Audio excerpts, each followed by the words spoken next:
Good afternoon. My name is Jeff Ahlberg. I was born on November 28, 1960 in Torrington, Connecticut. My faith journey began with my baptism, church school, and kindergarten at the Harwinton Congregational Church. My father was a SUNY-educated dairy farmer with a 300-acre farm in Harwinton, Connecticut. In September 1969, he lost his entire herd of 220 milking cows to hoof and mouth disease. The farm went bankrupt.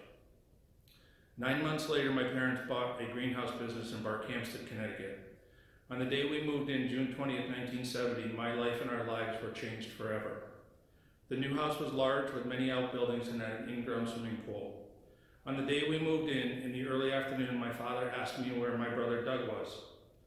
I went to his room, looked all through the house, the barn, I walked by the swimming pool, and down to the greenhouses. On my return to the house, I saw my brother on the bottom of the pool. I screamed, my father ran out, jumped over the fence, and pulled him out. I remember this as if it happened today. My mother hysterical, yelling for help, my father doing CPR, the ambulance arriving and leaving. It changed our lives forever. He was pronounced dead at Winston Memorial Hospital at 4:30 p.m. on Saturday, June 20th, 1970. Douglas Howard Ahlberg was 6 years old. I will never forget the day or the days that followed. On June 24th at Rose Hill Cemetery in Rocky Hill, emblazoned in my head is that little white casket. And most importantly, the thing that set me back in my faith as a 9-year-old was my grandfather, the man we adored and called Dad, who I loved more than anyone. Stood up in front of the casket, turned to us and said, quote, "This is God's will." I was 9 years old and it shook my soul. The death of my brother was devastating. My father became a raging, out-of-control alcoholic and beat us and used violent language and physical abuse against my mother. On the other side, my mother turned to her church and God.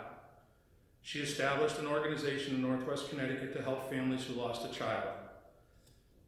I witnessed her being the first person to arrive at any family home when they lost a child and help them grieve and heal. I remember this the most when a friend of mine and his little brother were killed in a car accident in 1977. The accident happened directly in front of my mother's florist shop. I was there after school helping her, and she ran out and held the youngest child in her arms and then grieved with the parents for hours and days.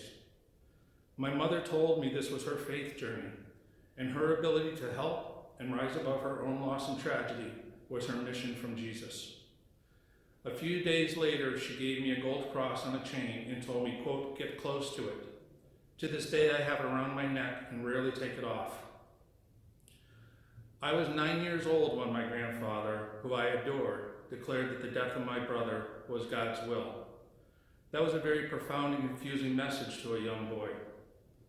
Fast forward 40 years, I was angry and unforgiving. My faith was shaken to the core. I had been married, have 2 sons, Michael and David, and divorced in the year 2000. I was not in a good place. I was dating someone and lost. I was about to give up, become a hermit, and retire into the woods somewhere when the death of my brother was put into perspective for me. I finally understood what Jesus and my grandfather's message was all about based on what happened next in my life, including my learned ability to forgive, love, trust, build a family, join a church, learn to pray, and self-heal. Along came Maureen Keegan into my life, and we met for a first date at the old European shop up the road here in February 2007. We were engaged to be married 5 months later. A little bit about Maureen. She is an Irish Catholic, number 4 of 7 kids, born and raised in Fairfield, Connecticut. I was exposed to the most loving, caring family, almost like I was in a dream. I never imagined a family of 7 with a mom and dad and spouses and kids who liked each other, loved each other, enjoyed each other company ever existed in this world. They welcomed me and my 2 sons into their family like I was meant to be there, even though I was a white Anglo-Saxon Protestant. Her father razzed me about that, and finally I got the upper hand on him when I reminded him what happened to the Protestants and the Irish on the Titanic. He never said a word to me again about me being a WASP. Mr. Thomas Joseph Keegan V, Maureen's father, invited me to become a Catholic. I firmly believe Maureen was brought to me by God as a savior and an angel to me. After Mr. Keegan's death, I was profoundly moved by his faith and his faith-based knowledge he would be in heaven with his wife Arlene. I asked myself, what could and should I do to live like him and be a man like he was? I began to explore my faith. I met with Father Joe and discussed the RCIA program. I struggled some and worried I was betraying my mother in her faith. A sister-in-law, Gail, who was also a WASP, who converted to become a Catholic, told me, quote, "It is simply an expansion of your faith. Your mother will be proud of you," end quote. My sponsor, Greg Riley, was important on this journey. The gift program was important. The men's ministry was equally important. I met men in faith, sharing their experiences, their lives, and their journeys. We are asked every Saturday to share God sightings. Father Joe speaks of this often in his homilies. I have God sightings every day now. Everything in my life is a God sighting. It is because of gift in men's ministry my faith has blossomed. I've learned to live, love, and give and forgive. To bring this full circle, remember my father became a raging, abusive alcoholic. So much so, I did not go to his funeral. He was cremated and his ashes were sprinkled into the Hudson River in Catskill, New York. In June 2019, I got on my knees, I told my father I forgive him and I love him. I bawled my eyes out. An immense weight was lifted off my shoulders and I felt refreshed. I felt so free. I could breathe. I felt so good. My grandfather meant no harm. He was grieving and was a man of great faith. I forgive him for his words that set me back so far in my faith, and I deeply learned what he meant by, quote, "It was God's will." He simply meant Doug was in a better place. I pray for both my father and grandfather, and of course, the young soul of my brother Doug. This is my journey. I became a Catholic 1 year ago now.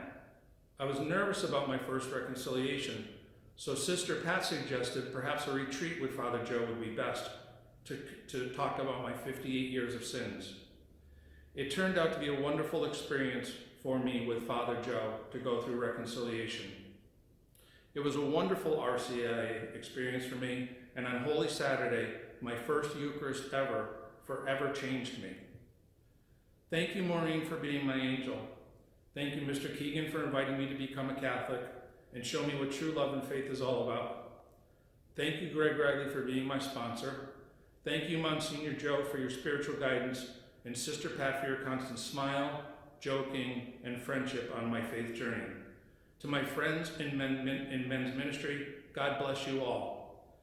Thank you, the Congregation of Sacred Heart, for being so welcoming of me. Happy Easter. Stay safe. Thank you.